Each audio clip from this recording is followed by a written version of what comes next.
San Francisco, a small city with the most expensive rental rates in the entire United States. Here, high-rise luxury apartments abound.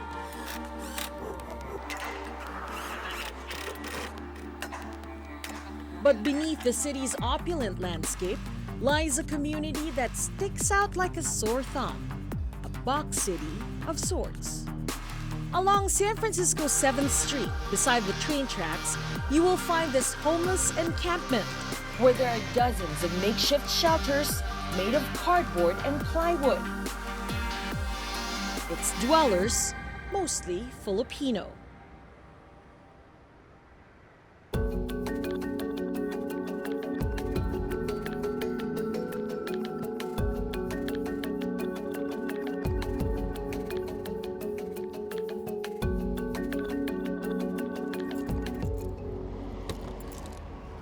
How they look like? They're made from pallet, but hey, it's a house, you know, it make you warm. 41-year-old Edwin Maranco, aka Bad Boy, is Box City's designated leader, the barangay captain, if you will. He convinced fellow Filipinos he met on the street to all live together in one area. I told them to, where you guys sleeping? He said they're sleeping on the sidewalk or sleeping in a tent. Why don't you guys come with us, And we make a big community. So despite San Francisco's crackdown on homeless encampments, Edwin believes he found all of them a safe haven, at least for now. We've been kicked out, thrown out in the different places, in the city. That's why we end up, we keep looking for a place where nobody will kick it out. One day we end up over here, and this is the only place that nobody can kick us out. Even with the deafening noise of the train, they've lived here in peace for a few months now. We're like families, one cook, everybody invited. Sometimes we chip in, buy some food. They want to eat some rice and adobo, and we cook. Edwin, who moved to the U.S. from Malabon, Manila in 1991, has been down on his luck since losing his job as a maintenance worker at a hotel. Sino bang hindi gustong magtrabaho? Gusto ko rin magtrabaho para magkaroon din ako ng kotse. Who's dreaming about a car. I'm dreaming about to have our own car, but hey, lack of job, He says other people should not look at them any differently just because they're homeless. Sila nga natatakot sa amin pagka akala nila mga bad people kami. Sabi nga, no, we're not. Edwin says his street alias, Bad Boy, does not define who he is as a person. I don't know why they call me that. I'm not a bad person. What Edwin prefers to be called is a town leader, someone who makes sure that everyone living in Box City behaves in a manner that doesn't scare other people living in the area. One day, we'll get along. We watch their car. They watch over us. Bibigyan nila kami ng pagkain, Yan lang ang buhay dito.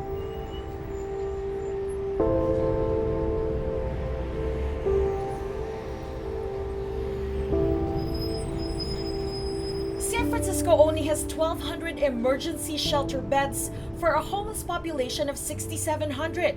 That's why many have resorted to building their own homeless encampments, their own box cities.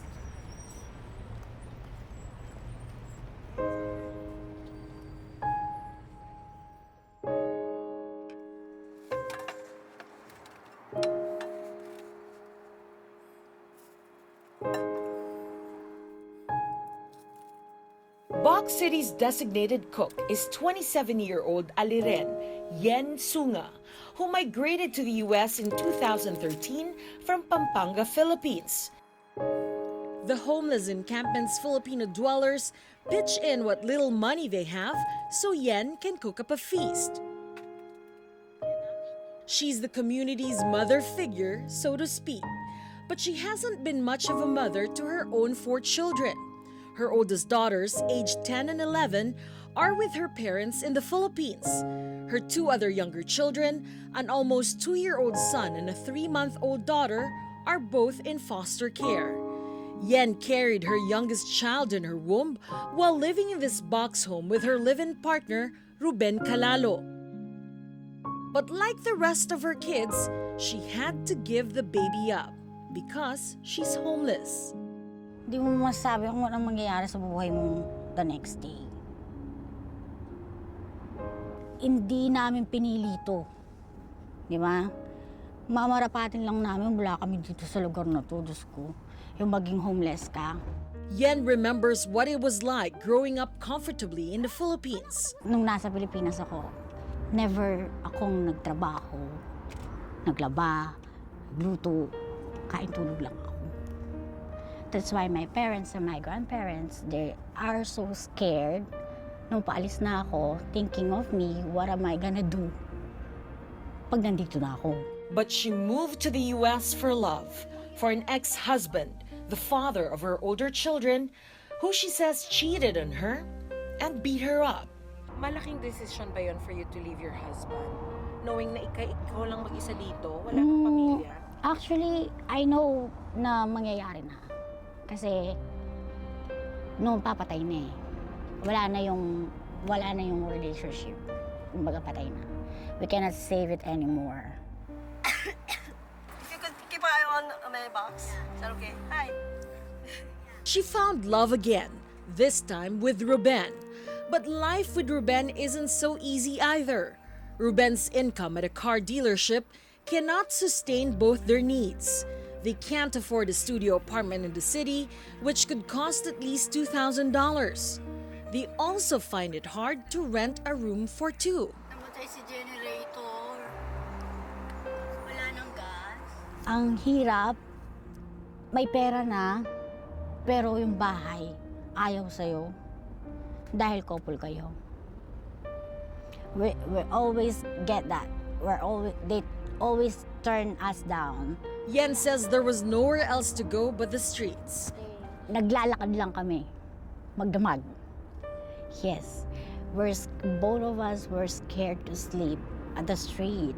Especially we don't know all the people here, right? And what they can do while we're sleeping.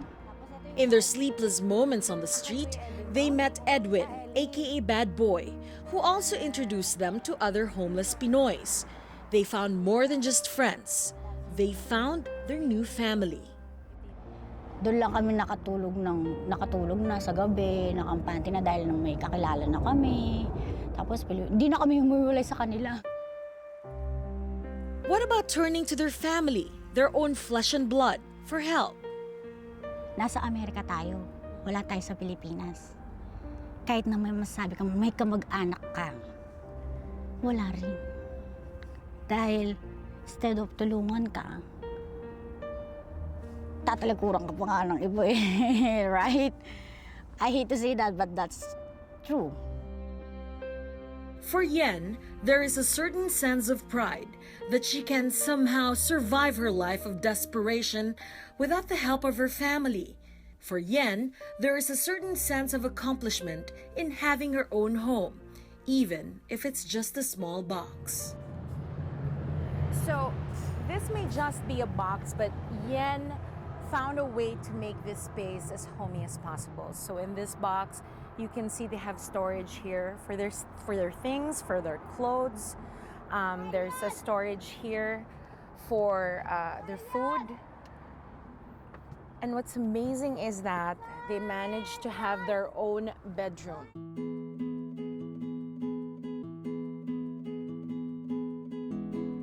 This is the first box na ginawa ng asawa ko. Actually, hindi yan nakapako. Nakapatong lang yan.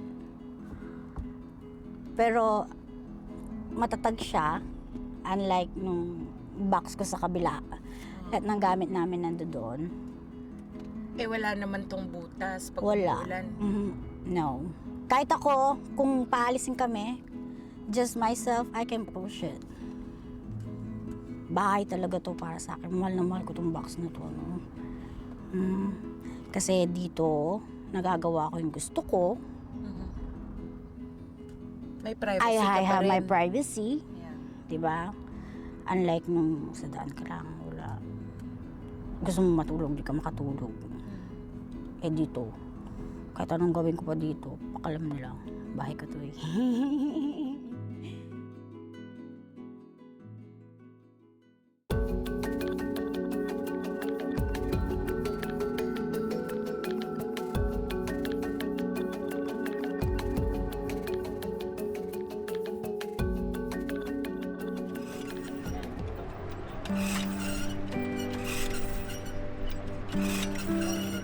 This is Box City, one of San Francisco's homeless encampments, where dozens of Filipinos live in small houses made of plywood and cardboard.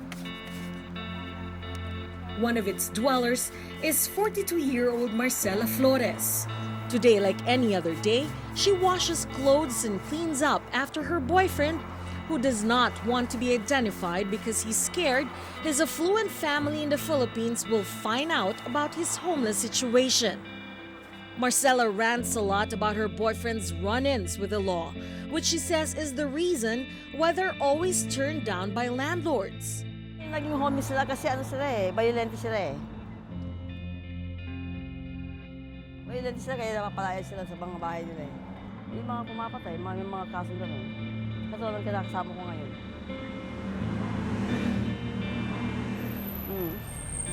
Samalan dito eh. O, doon ka. Doon ka nga eh. Ate ka kasi eh. Eh, masasabi ko. Siya sa katiliman. Ulol. Kaya doon ka sa negro. Tado. Adik yan eh. Nangugulp yan oh.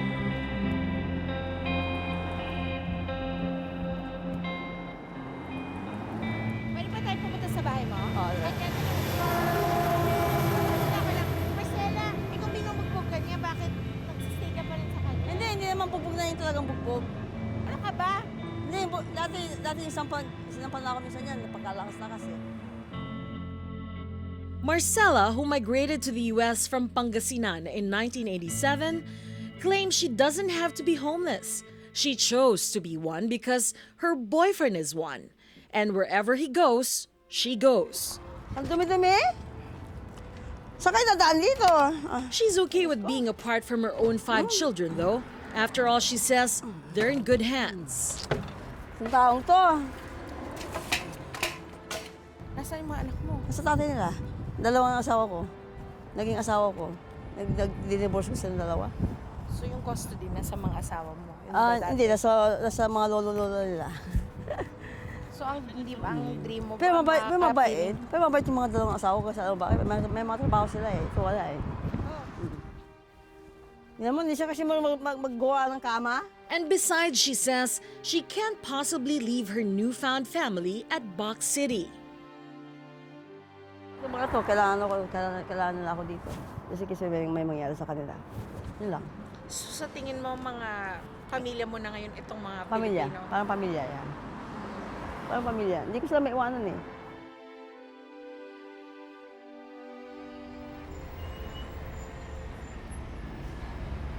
San Francisco's homeless population only grew less than 7% in the last 10 years.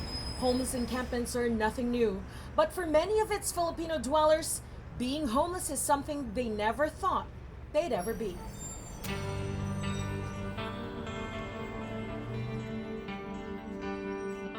"44-year-old Roland Limhuco is one of the newer residents of Box City. He used to sleep inside a van that's owned by his former employers. But since he lost his job at a sandwich shop, he has nowhere else to go. Roland, who moved to the U.S. from Batangas in 1993, boasts that he won't have a hard time finding another job.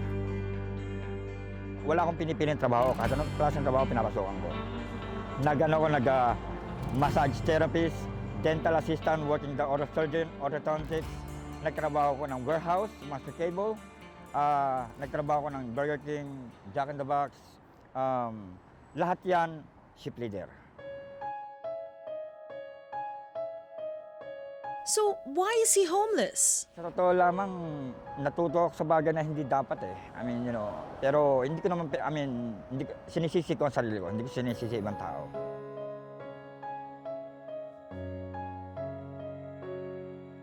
His vice for many years now? Drugs, shabu or crystal meth to be exact.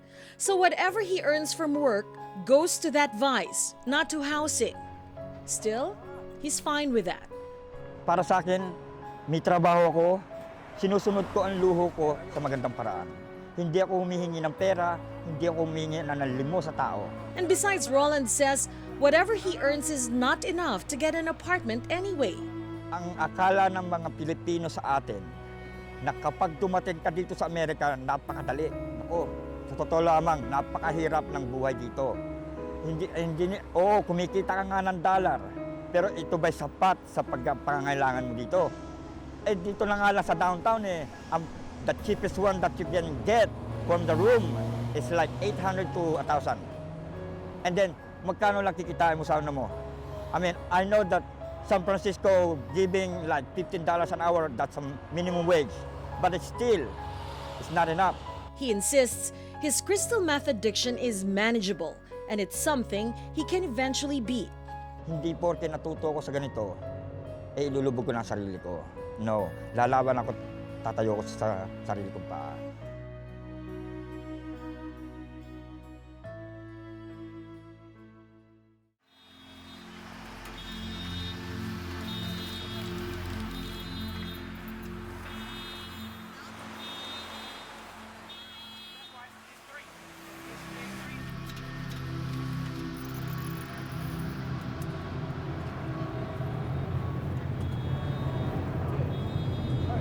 Nighttime has fallen here in Box City, and sometimes the cold weather is just unbearable. But it does not stop the dwellers here from coming out and feeling the warmth of friendship. Tonight, they're having a feast.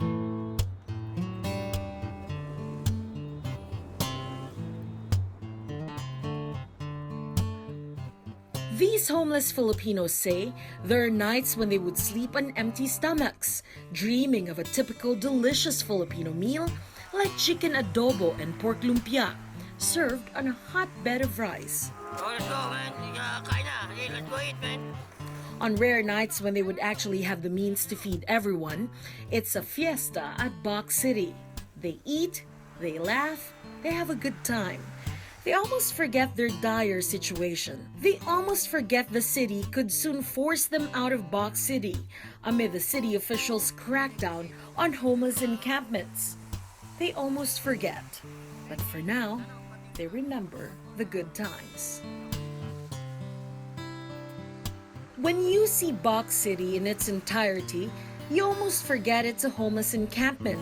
Here, there is a sense of order, a sense of community.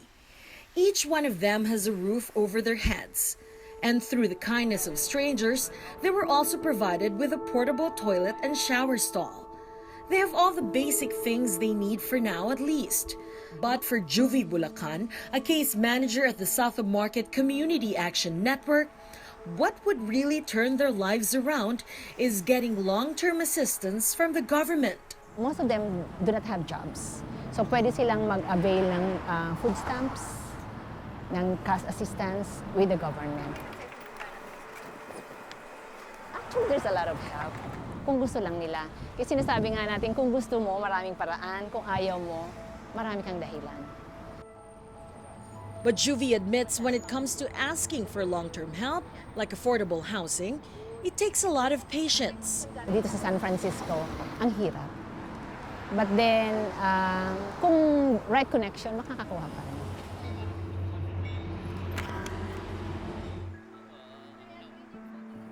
All right, my name is Jane. Eddie. Sorry, Eddie, nice to meet you. And I'm not trying to, I'm sorry. I hope we're not invading your privacy. San Francisco Supervisor Jane Kim admits that clearly, city officials have a lot of work to do. How long have you lived here, Eddie? It's been 2 months now.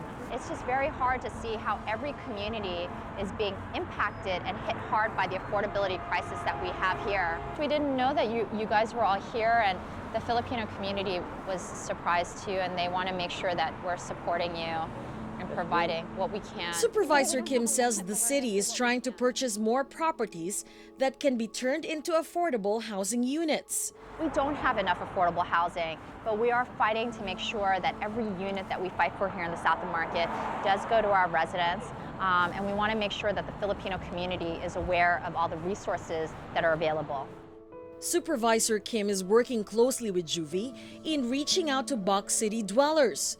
And Juvie says it helps that they hear about available resources and help from a fellow Filipino. I know they have their own stories to tell.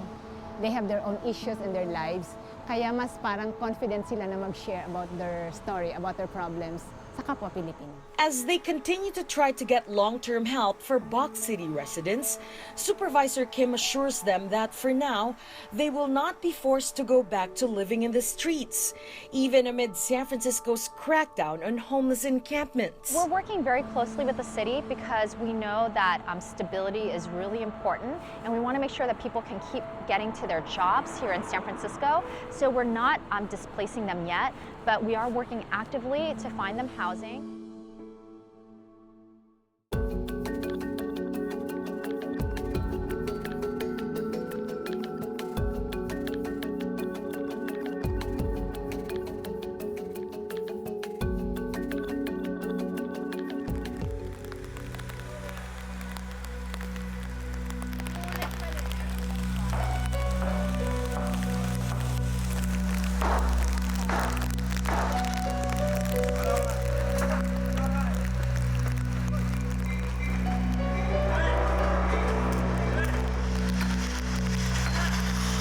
It's been a tense week for Filipino dwellers here at Box City, a homeless encampment in San Francisco. Finally, the order came from the city. They needed to vacate the area or face consequences. So even in the middle of a stormy week, with police patrolling the area, they had to gather what little belongings they have inside their small boxes and leave. Ako ba? Ginawa mo pa ako tarantado. Ano ba ginagawa ko, men? Ginagawa ko sila para tulungan ko. Their evictions came a little earlier after people in the neighborhood began complaining about the noise and the mess the Box City dwellers would make in the area. Nakakasars, bad boy. Sila yung panimuhin yan eh. Sila may kasalanan. After mo magtrabaho, okay, clean it up. Clean your mess. And then, So lahat, yung action ng isa, apektado lahat. yeah, mistake ng isa, all of us affected. All of us gonna suffer. Ilak mo na tali. You know, there's police across the street, and every move they looking. And the thing is, tomorrow we have to leave this area in 7 o'clock a.m. Or else, if they're gonna saw anyone here, no question asked at all, 8:50 Bryant time. Jail. Jail. For trespassing. Trespassing. Bad boy! Ano? Kami magkatrabaho nito, men? Ang bigat nito, men. Kailangan namin ng tao. In exchange for vacating Box City, city officials offered to provide them with temporary housing at a local shelter, where they have to share one room with dozens of other people, people they don't know, people who are sometimes sick. Yen, who loves her small house in Box City, is heartbroken.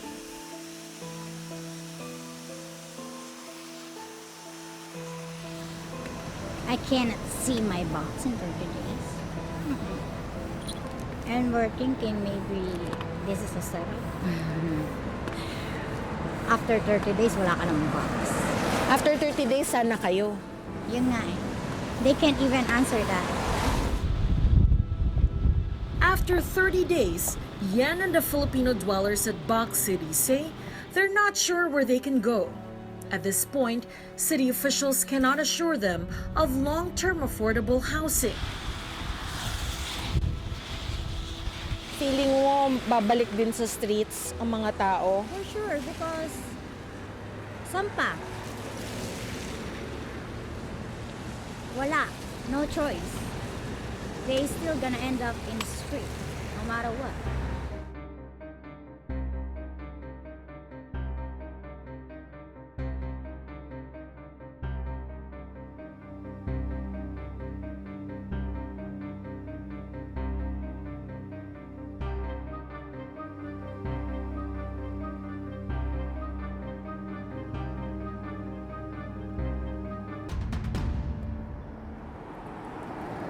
So some of these boxes and these spaces have truly become personal for Filipinos who live here.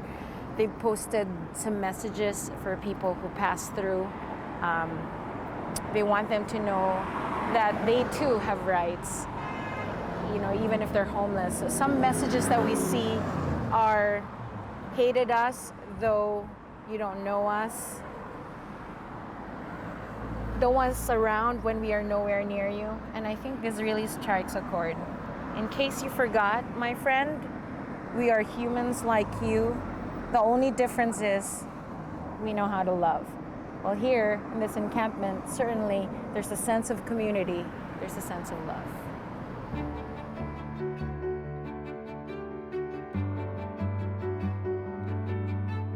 Loss of jobs, failed relationships, criminal history, or drugs. Whatever the reasons may be for being homeless, it never mattered in Box City. Here, no one was any better. No one was any different. At Box City, they all belonged.